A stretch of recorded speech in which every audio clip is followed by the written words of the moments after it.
En la eterna batalla entre el bien y el mal, la ciencia se encarga de mantener el equilibrio del poder.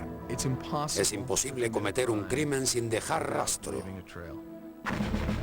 La ciencia del crimen puede desenmascarar a terroristas internacionales.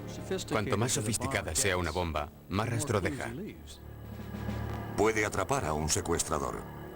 Fue la primera vez que un proceso judicial importante se basó casi exclusivamente en pruebas compuestas por cabello y fibras. Puede seguir el rastro de un sospechoso partiendo de una simple gota de sangre. Si eres culpable, el ADN será tu peor enemigo. Y puede doblegar las pasiones de una ciudad indignada que debe decidir el destino de un hombre que se enfrenta a la cámara de gas. Fue el peor crimen que se pueda imaginar. Implicaba la violación y asesinato de una niña de 9 años. No soy un asesino de niños. No dejaba de decírselo a todo el mundo, a la policía, a los fiscales, a toda la gente que quisiera escucharme. Pero nadie quiso escucharme. Es una de las maravillas del mundo moderno, la ciencia forense, un arma para luchar contra el crimen.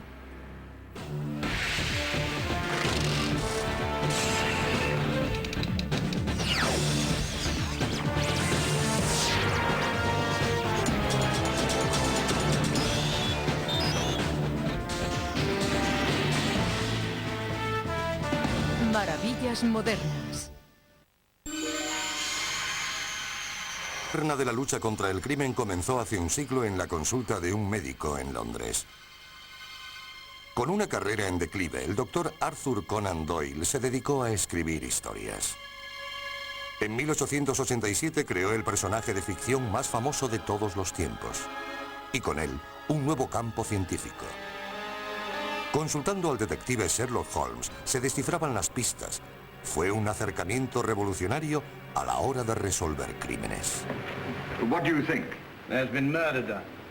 The murderer was a man. He was in the prime of life, 6 feet in height, has small feet, wears square-toed boots, limps slightly on the left foot and smokes Trichinopoly cigars. La antigua policía dependía de los informadores. Entonces Conan Doyle dijo que ya no eran necesarios, ni golpear a la gente con porras de goma para hacerles confesar. Bastaba con las pruebas que dejaban a su paso. Cuando Sherlock Holmes demostró que todo esto era posible, los agentes de Scotland Yard siguieron su ejemplo. Había nacido la ciencia forense.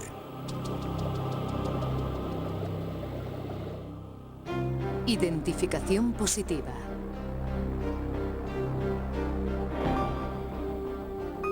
La policía del siglo XIX luchaba contra la dificultad de identificar claramente a los criminales, tomando fotografías, medidas de su cuerpo e incluso anotando sus características a la hora de actuar.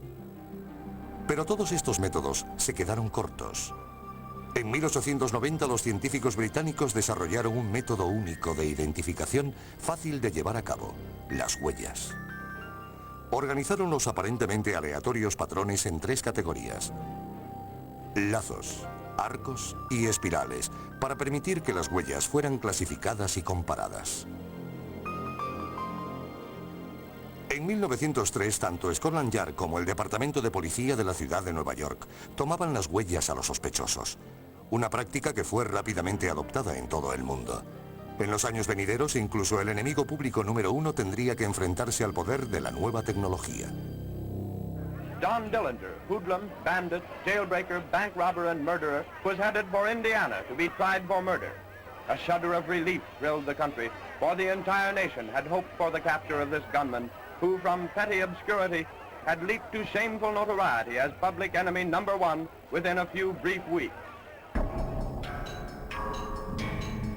El aumento de los salvajes robos y asesinatos de Dillinger había aterrorizado al Medio Oeste. A la espera de su juicio fue encarcelado en una supuesta celda a prueba de fugas y vigilado por un ejército de agentes armados del FBI. Arriesgando su vida, consiguió engañarles con una pistola de madera y se escapó. Desesperado por encubrir su identidad, se tiñó el pelo, se dejó crecer el bigote y se puso en manos de un cirujano para que cambiara su rostro y sus huellas. A lo largo de la historia, la gente ha intentado distorsionar o destruir sus huellas. Dicen que John Dillinger pagó a un médico $5.000 para que manipulara sus huellas con ácido. Consiguió oscurecer la parte central de las huellas, pero quedaron ribetes alrededor de esos puntos que pudieron identificarse fácilmente. Durante meses, Dillinger eludió con éxito a la policía. Más tarde, traicionado por una de sus muchas novias, fue acribillado por la policía cuando salía de un teatro en Chicago. El cadáver tenía poco que ver con la figura que se conocía de él. Pero los ribetes alrededor de sus huellas demostraron que era John Dillinger.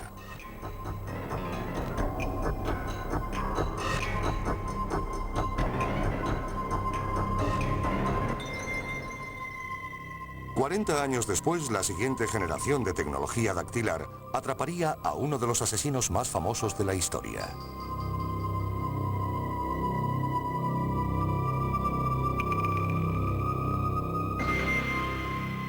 El 4 de abril de 1968, el líder de los derechos civiles, Martin Luther King, fue víctima de un tiroteo en la terraza de un hotel de Memphis. En una habitación al otro lado de la calle, la policía encontró el rifle del asesino. Sin apenas marcas, este contenía tan solo una parte de la huella de un dedo. Con pocas pistas más, se hizo todo lo posible por identificar dicha huella.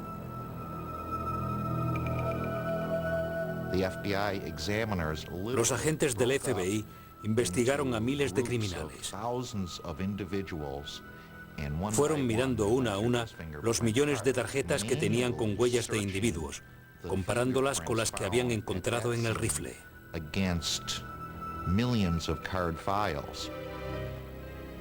Pero los archivos del FBI contenían más de 50 millones de huellas, demasiadas para una búsqueda manual. Por primera vez en la historia de las impresiones digitales, un rudimentario ordenador estrechó el campo. Seleccionó algunas tarjetas de las huellas de los criminales buscados, dejando la lista en 2.000 nombres. Estudiaron una a una las huellas de los 2000 para ver cuál de ellas correspondía con la que tenían. Justo después de empezar, alguien dijo, ya lo tengo. Todos se rieron pensando que era una broma, pero él dijo, este es el hombre. Era quizá el tercero o cuarto de los que había mirado y era James Earl Ray. Las huellas de Ray aparecieron en mapas, habitaciones de hotel y llaves de coches por todo el sur del país. Los investigadores siguieron la pista de los falsos documentos de ciudad en ciudad, cruzando incluso el Atlántico.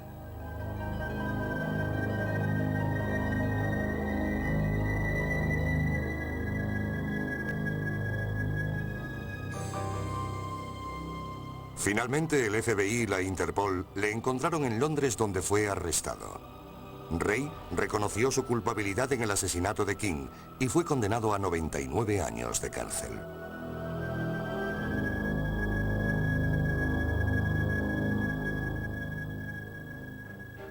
Recientemente los ordenadores han evolucionado hasta convertirse en parte esencial de la tecnología de las huellas digitales.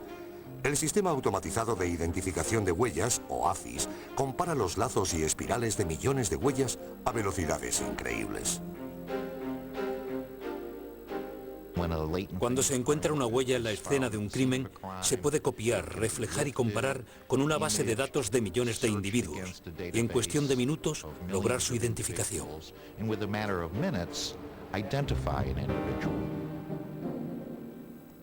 Las nuevas técnicas de representación permiten a los investigadores modernos detectar huellas invisibles desde un primer momento.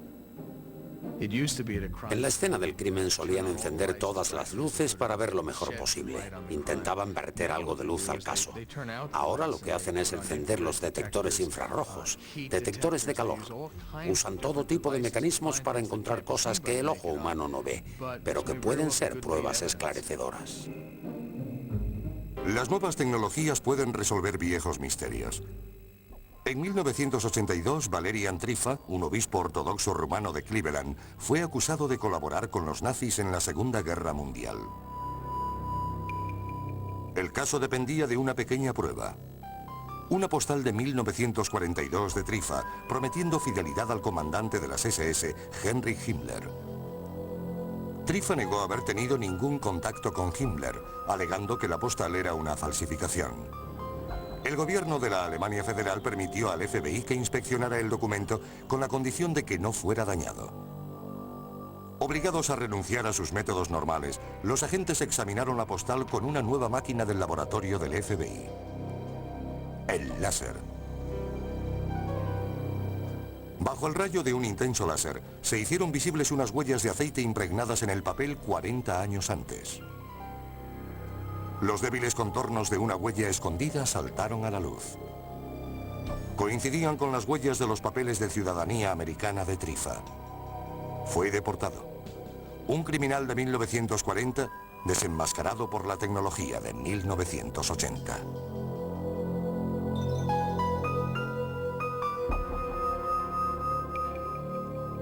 Como Trifa, muchos otros criminales se han enfrentado a pistas de las que desconocían su existencia. Como el propio asesino de niños de Atlanta sufriría personalmente, un diminuto hilo puede atrapar a un asesino en serie. Cabellos y fibras.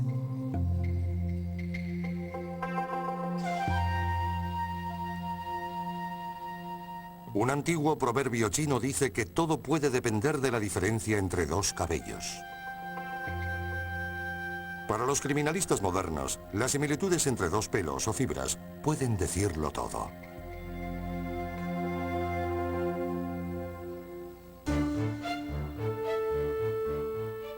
Los últimos 50 años han sido testigos de la explosión de fabricación de fibras sintéticas, dando lugar al auge de los diseñadores de moda y a los luchadores contra el crimen.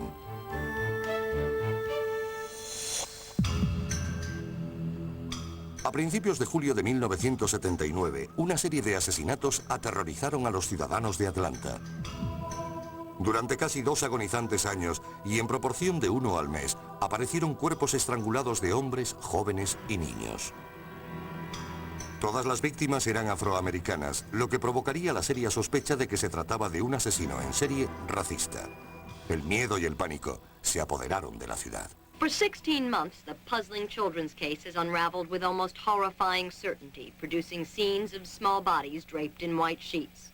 Since July of 1979, 11 bodies have been discovered and 4 children have been reported missing.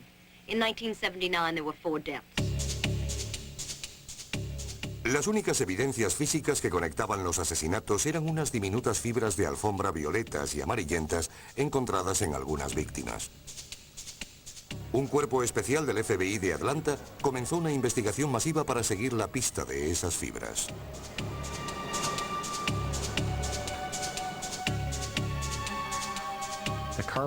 Las fibras de la alfombra no eran normales. Tenían unas características extrañas y unas peculiaridades raras. Nos costó mucho trabajo identificar al fabricante de esa fibra.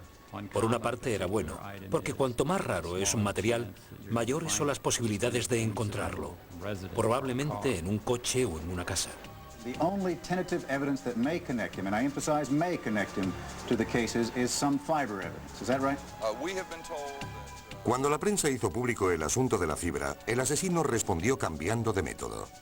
Comenzó a desnudar a sus víctimas y a tirar sus cadáveres al río, probablemente para eliminar cualquier fibra de la tora. La policía contraatacó vigilando de cerca todos los ríos importantes de la zona metropolitana de Atlanta. El 22 de mayo de 1981, un equipo de supervivencia escondido detrás de un puente que cruzaba el río Chattahoochee oyó cómo algo caía al agua y después un coche cruzó el puente lentamente. El conductor afroamericano fue detenido. Su nombre era Wayne Williams. 2 días después, el cuerpo desnudo de su última víctima fue sacado del agua 2 kilómetros río abajo. En el pelo del cadáver se encontró una fibra verdosa y amarillenta. Los agentes registraron la casa de Williams y en la habitación encontraron una alfombra del mismo color. Encajaba con las fibras encontradas en las otras víctimas. Era la primera de las pruebas que demostraba su culpabilidad. Compararon las fibras de Wayne Williams con pelos de perro, de alfombra y con todo tipo de fibras de ropa. Fue la primera vez en la historia que un proceso judicial importante se basó casi exclusivamente en pruebas compuestas por cabello y fibras. Williams fue condenado por 2 de los asesinatos y sentenciado a cadena perpetua. Este proceso judicial acrecentó la importancia de las pruebas de cabello y fibras dejadas al azar, incluso en casos en los que nunca se pudo recuperar a las víctimas.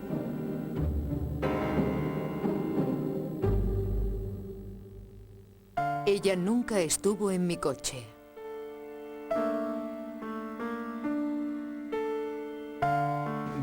Una de las magníficas ocasiones en las que las pruebas de cabello y fibras sirvieron para resolver un caso fue el secuestro de una pequeña llamada Melissa Brannen. Se encontraba con su madre en una fiesta de Navidad. Su madre se dio la vuelta y la niña había desaparecido. El 3 de diciembre de 1989 comenzaba una alegre celebración de Navidad para la pequeña de 5 años Melissa Brannen, en Fairfax, Virginia.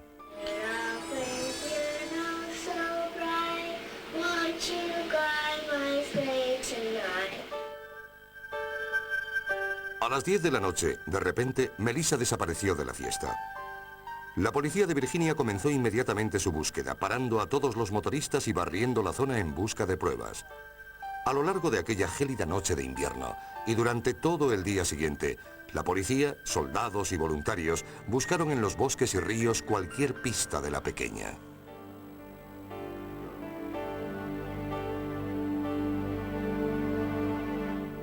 To the person who took Melissa, I beg you to please call somebody, anybody, and tell us where she is. No matter what's happened, she's all that I have. Please bring her back to me. Incluso veteranos que habían luchado contra el crimen se conmovieron por el caso de Melissa, prometiendo no descansar hasta que el secuestrador fuese detenido. Cuando una niña tan pequeña desaparece de una fiesta de Navidad, podemos estar seguros de que los recursos de las agencias legales y, por supuesto, el laboratorio de ciencia forense se centran inmediatamente en encontrar al culpable.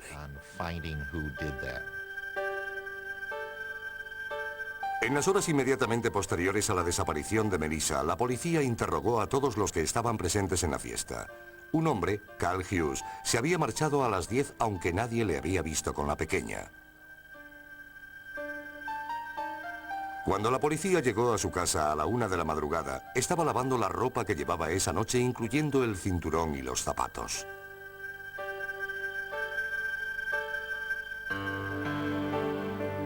Cuando Hughes negó que Melissa hubiera estado en su coche, los agentes del FBI usaron cinta adhesiva para recoger cientos de fibras del auto.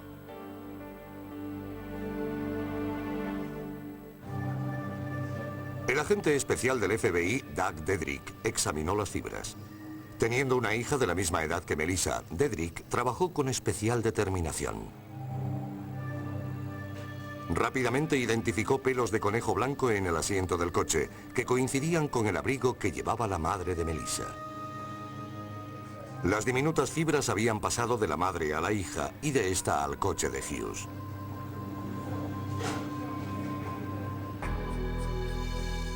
La equivalencia colocaba a Melissa en el coche de Hughes, pero las pruebas eran demasiado débiles para arrestarle. Dedrick se enfrentaba a un dilema. Con la propia Melissa y sus ropas desaparecidas, ¿cómo podría contrastar la coincidencia? Entonces se le ocurrió una idea sin precedentes: recrear el traje de Barrio Sésamo que Melissa llevaba esa noche.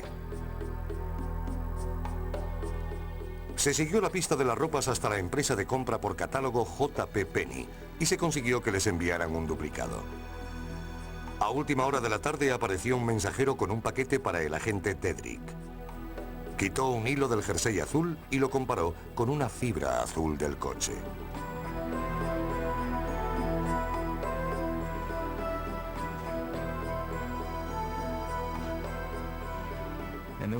Fue un momento de alegría desbordada porque había dado con la víctima.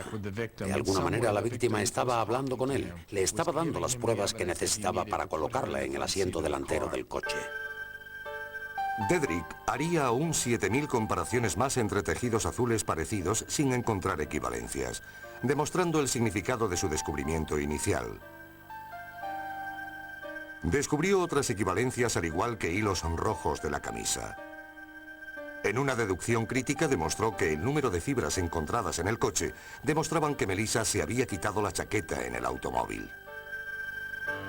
Aunque todavía quedaba encontrar a Melissa, Cal Hughes fue condenado por secuestro y sentenciado a 50 años de prisión.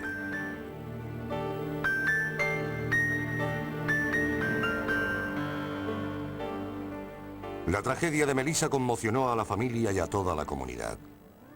Justo un año antes, todo el mundo también se conmocionó por un crimen que destruyó a muchas familias. Comenzó en una pequeña ciudad escocesa y terminó siendo la gran investigación de la historia del crimen.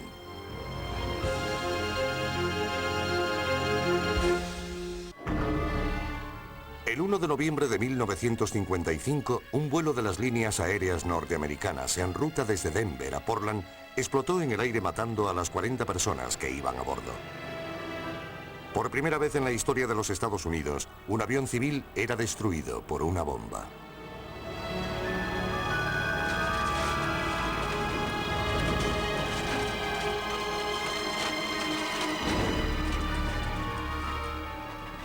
Pocos días después, la policía arrestó al joven de 23 años, Jack Gilbert Graham, que admitió haber puesto una bomba en la maleta de uno de los pasajeros.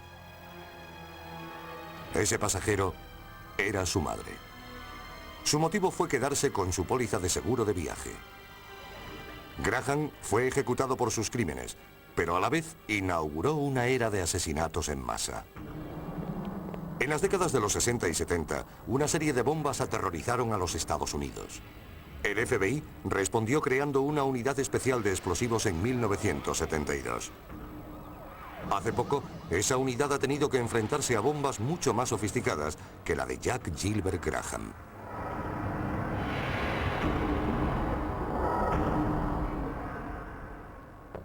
Pan Am 103.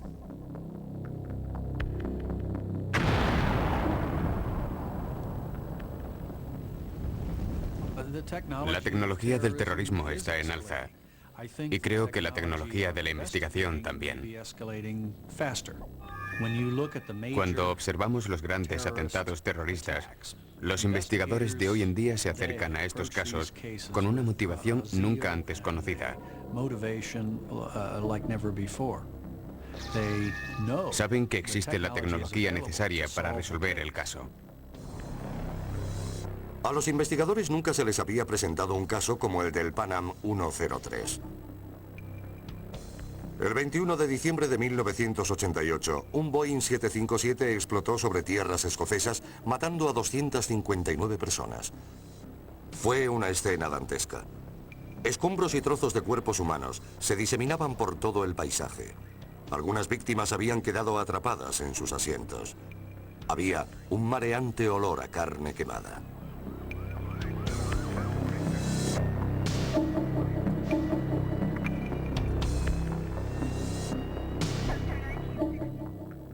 La escena del crimen abarcaba miles de kilómetros cuadrados que contenían millones de posibles pruebas.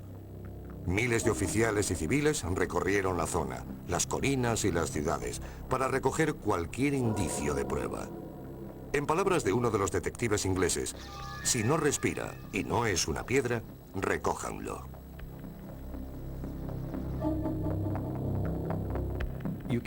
No se puede encontrar pruebas a no ser que se esté dispuesto a pasar cientos y miles de horas recogiendo material en la escena del crimen. Para eso no hay atajo que valga.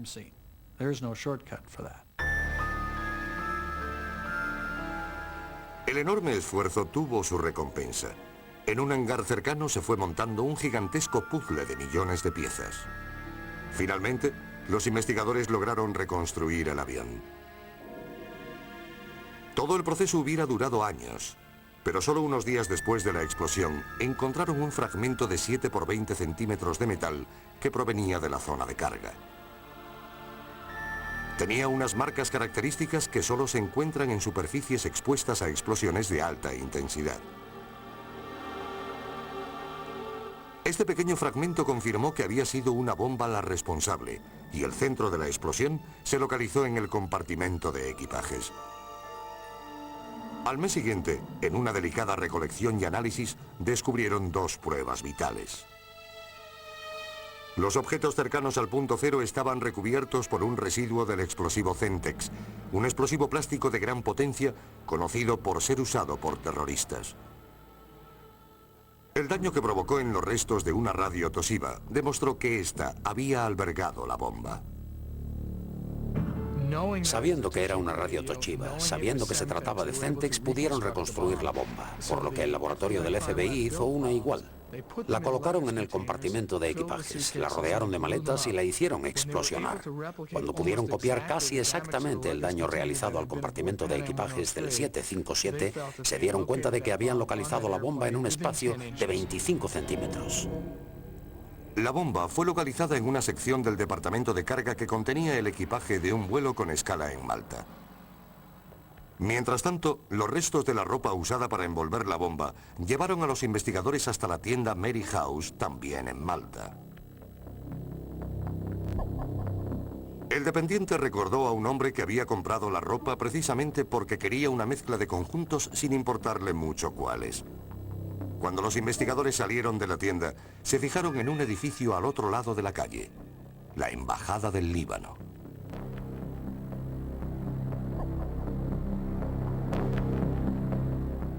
La red se iba estrechando. 2 años después del accidente, los investigadores de Lockerbie se acercaron aún más a su objetivo. Encontraron un circuito del dispositivo de relojería de la bomba del tamaño de un dedo pulgar. De todo el material a bordo, de todos los componentes electrónicos del avión, ¿cómo es posible estrechar la búsqueda y encontrar un circuito tan diminuto cuando hay cientos y cientos de circuitos iguales a bordo?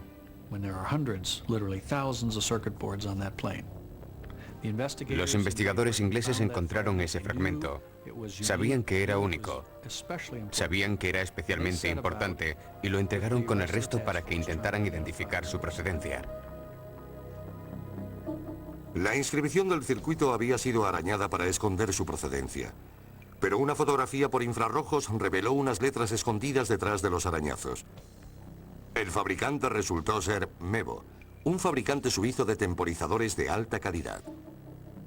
La compañía se negó a admitir que había vendido 20 de esos artefactos al gobierno libio. Cuanto más sofisticadas sean las bombas, más pruebas dejan. En ese avión, el asesino usó un temporizador muy sofisticado, un mecanismo que seguro que el terrorista nunca pensó que pudiera ser rastreado. De hecho, nunca fue encontrado. 2 ciudadanos libios fueron acusados de los asesinatos a bordo del 757. Tras permanecer escondidos durante años, por fin fueron entregados por las autoridades libias para la celebración del juicio. Cuando se investiga un avión que ha explotado literalmente en millones de piezas, muchas de ellas no más grandes que un dedo pulgar, y se es capaz de seguir la pista de 2 personas que han puesto la bomba en el avión, se llega a la conclusión de que es una de las más grandes investigaciones de la historia criminal. El Pan Am 103 fue uno de los muchos casos de terrorismo fanático contra la ciencia moderna. 5 años después de la tragedia de Lockerbie, las nuevas técnicas del ADN implicaron a los hombres que estuvieron detrás del peor acto de terrorismo extranjero en terreno norteamericano.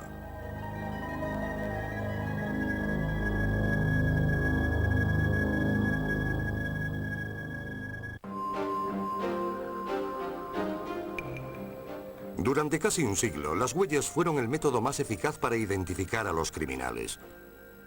Pero en la última década, una tecnología basada en la información personal ha revolucionado la ciencia forense. La lucha contra el crimen ha entrado en la era del ADN. Si te pones unos guantes, evitas dejar huellas.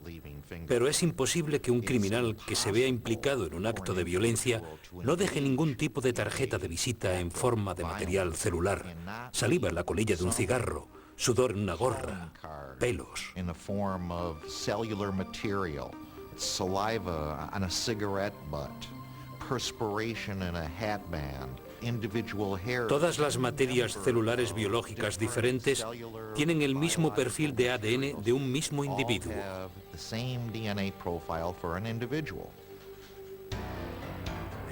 Después de la bomba, en el caso del World Trade Center, alguien escribió una carta al New York Times asumiendo la responsabilidad y amenazando con futuras explosiones. Cuando los sospechosos fueron identificados, la policía fue capaz de relacionar a uno de los sospechosos con una carta que demostraba su ADN en la saliva usada para poner el sello, demostrando que había enviado esa carta y que la información de esa carta le relacionaba directamente con la bomba. Con la excepción de los gemelos, el ADN de cada persona es único. La tecnología del ADN no solo puede delatar al culpable, sino exculpar al inocente. Si no es tu ADN, no eres el culpable. Si hay un caso de violación y encuentran semen y no es el ADN del sospechoso, no será el autor de ese crimen. Y de hecho, en una tercera parte de los casos, el ADN ha conseguido que muchos sospechosos se libraran de cargos criminales.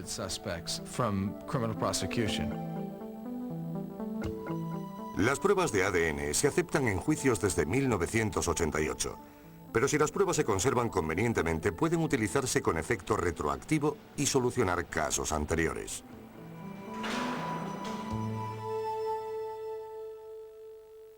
Ocho años, 11 meses y 19 días. Llamaron a la puerta. Tenían el lugar rodeado por coches de policía y francotiradores. Yo no dejaba de preguntarles qué hacían. Aquello era una auténtica locura. Está usted arrestado. Tenemos orden de arrestarle por el asesinato en primer grado de Dawn Hamilton, una menor. Yo les dije que se habían vuelto locos. En 1984, el cuerpo de la pequeña de 9 años, Dawn Hamilton, fue encontrado en un bosque de Rosedale, Maryland. Había sido violada y asesinada. Jane Miller, de la televisión de Baltimore, cubrió el brutal crimen y sus posteriores repercusiones.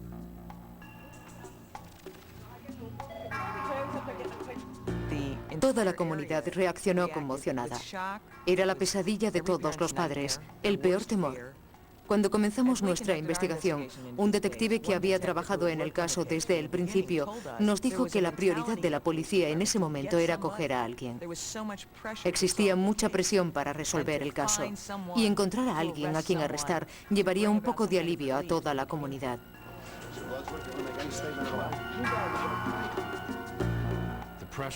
La presión que recibieron era tan grande que saltaban sobre cualquier cosa que encontraban. Y esa gran bola de nieve fue la que cayó sobre mí durante 9 años. Bueno, 8 años, 11 meses y 19 días de infierno. Kirk Blossworth tenía 22 años cuando Dawn fue asesinada. Era obrero de una fábrica, exmarine y recién mudado a Rosedale, un intruso en un vecindario de clase media alta. Un joven que fue testigo del asesinato cuando miraba al sol desde una colina identificó a Kirk como el culpable. La policía se saltó todo tipo de identificaciones y encerró a Kirk. Demasiado pobre para contratar a un abogado de pago, se le asignó uno de oficio. Se sentó allí y me dijo: señor Blossworth, yo creo en su inocencia, pero tengo que decirle que sé lo que va a pasar en el juicio y no hay manera de que pueda hacer nada por usted. Se levantó, ni siquiera nos dimos la mano y se fue diciéndome adiós. Se dio la vuelta, cogió su abrigo y se fue directamente hacia la pared. En ese momento me dije a mí mismo: estoy metido en la mierda. Aquí hay un hombre que me está contando todo esto y que ni siquiera puede encontrar la puerta de salida. La opinión general es que el juicio de Kirk fue un fraude. Por una parte, era un intruso representado por un abogado incompetente. Por otra, el fiscal del distrito se sentía presionado por una ciudad que demandaba justicia.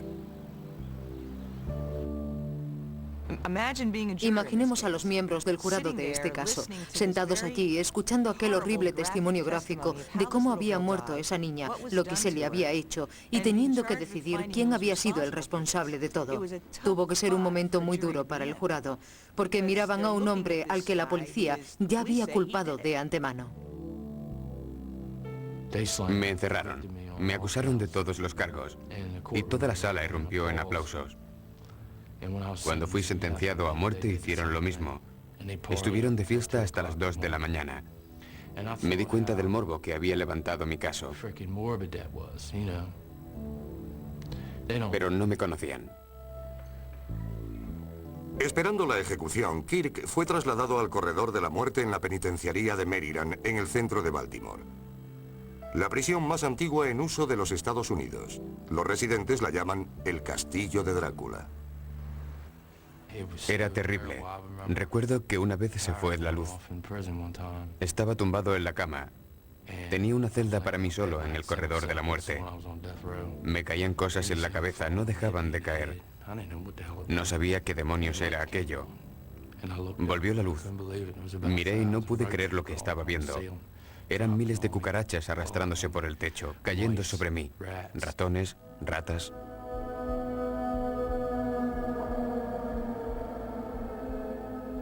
Si estás condenado por el asesinato de un niño, eres la escoria de la cárcel. Fueron brutales conmigo.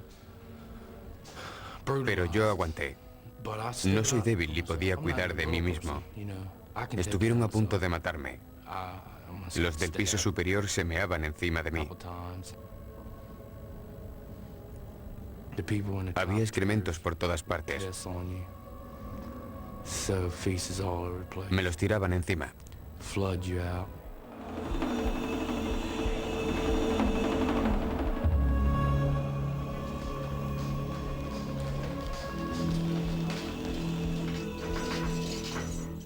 A Kirk se le acababa el tiempo. Nadie creía en sus protestas de inocencia. Después de 2 años en el corredor de la muerte, se acercaba a su cita con la cámara de gas.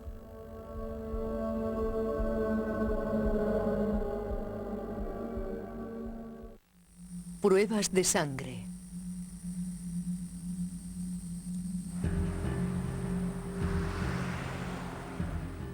Estaba en el corredor de la muerte de la penitenciaría de Maryland, en el pasillo A.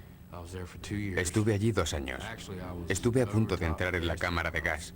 Dormía casi encima de ella.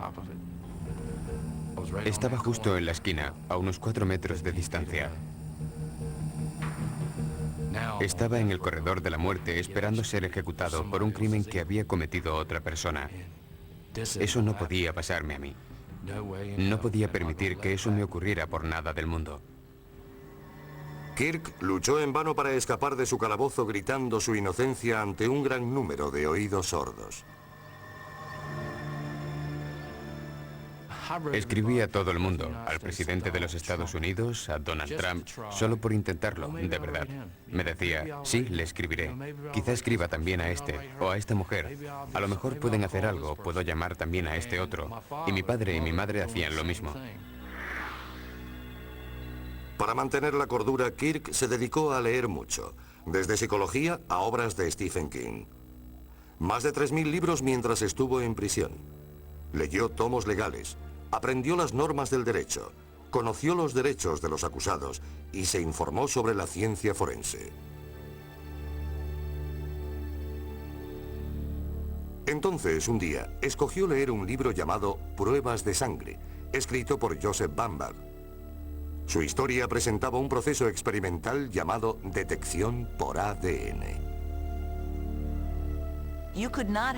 Era imposible mantener una conversación con Kirk en los años 87, 88 y 89 sin que mencionara el ADN y sin que preguntara por las investigaciones que se llevaban a cabo. Él era el que hacía más hincapié. Tengo una caja llena de cartas y en todas ellas decía las mismas cosas. Una que no era culpable y otra que quería hablar sobre el ADN.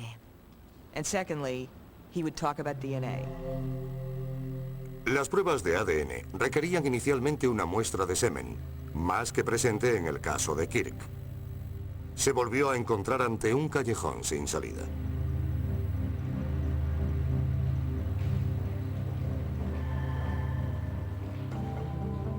Pero en 1991, solo 3 años después de que fuera introducida la prueba de ADN, la tecnología mejoró bastante. Los investigadores comprobaron de nuevo la ropa interior que llevaba Dawn Hamilton la noche en que murió. En su ropa interior se encontró un pequeño rastro de semen. Nunca se había visto antes, porque la tecnología no lo había permitido hasta entonces. Se utilizó lo que se llama el PCR, que permite agrandar una pequeña gota, aumentarla para poder examinarla.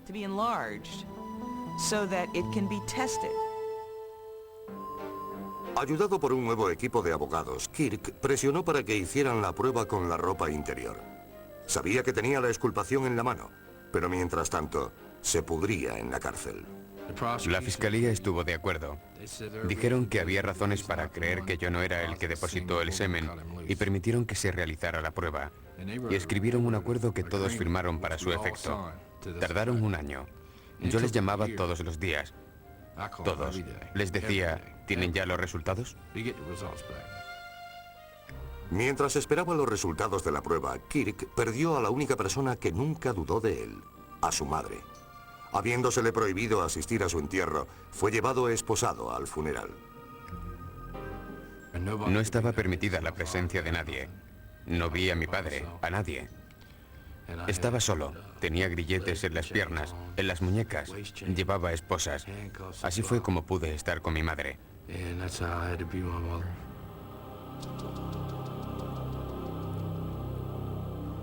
Recuerdo que le di un beso de despedida y eso fue todo.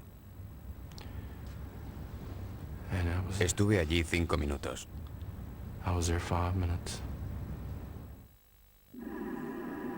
Kirk soportó 9 años en la cárcel. Desde los 23 años hasta los 32. Aguantó los abusos de los residentes y presos y esperó más de un año a que las pruebas del ADN dieran por fin los resultados esperados. Cogí el teléfono aquel día de mayo del 93 y todo lo que escuché fue una especie de grito de felicidad. No supe quién era hasta un par de segundos después. Solo podía ser una persona, Kirk, que me decía, no fui yo. Han llegado los resultados del ADN y no fui yo.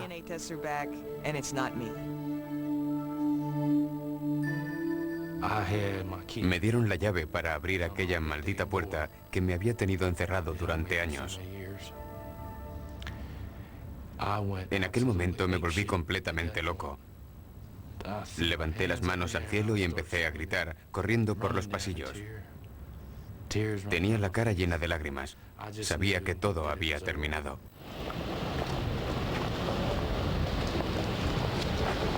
How's it feel, man? How's it feel? Great. Fantastic. Seriously. I've just got a lot of flood of emotions right now. It's hard to describe. Hard to describe. Happy. No, we're down here. He's happy.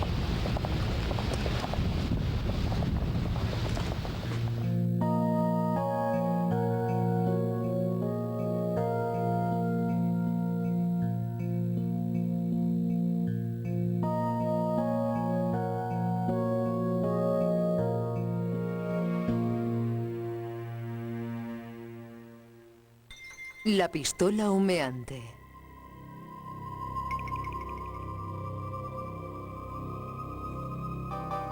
Las pruebas de ADN existen desde hace menos de una década. Su futuro es ilimitado. Cuando hablamos, escupimos ADN de nuestra garganta, de las células de nuestro cuerpo, de las células de nuestras mejillas. Cuando hablamos por teléfono, dejamos parte de nuestro ADN en el auricular. Ahora se están desarrollando tecnologías que permitirán determinar el ADN desde el teléfono, identificar a la persona que lo ha usado. La ciencia y la tecnología solo han comenzado a ser aplicadas en el campo de la lucha contra el crimen a menor escala. Lo que ha empezado a suceder es extraordinario, pero lo que ocurra en los próximos 15 o 20 años va a asombrarnos mucho más. Hasta la fecha, solo 24 prisioneros han sido liberados gracias a las pruebas de ADN. Pero a medida que la tecnología sea más barata y su uso más extendido, cientos de presos injustamente encarcelados podrán escapar de sus pesadillas. El ADN será su arma contra las pasiones humanas, el miedo al demonio, el deseo de venganza. No soy un asesino de niños. Se lo decía a todo el mundo, a la policía, a los fiscales, a todo el que quisiera escucharme. Pero nadie quiso hacerlo. Nadie. Me llevó mucho tiempo lograr que alguien escuchara mi historia.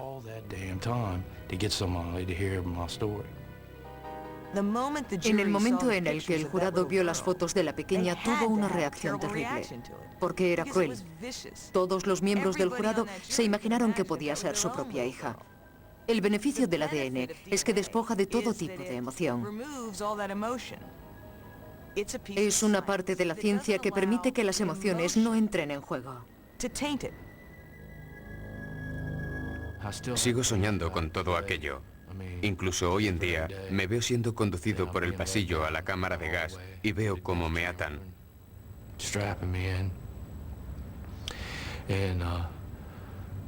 Me siento en la silla y me despierto.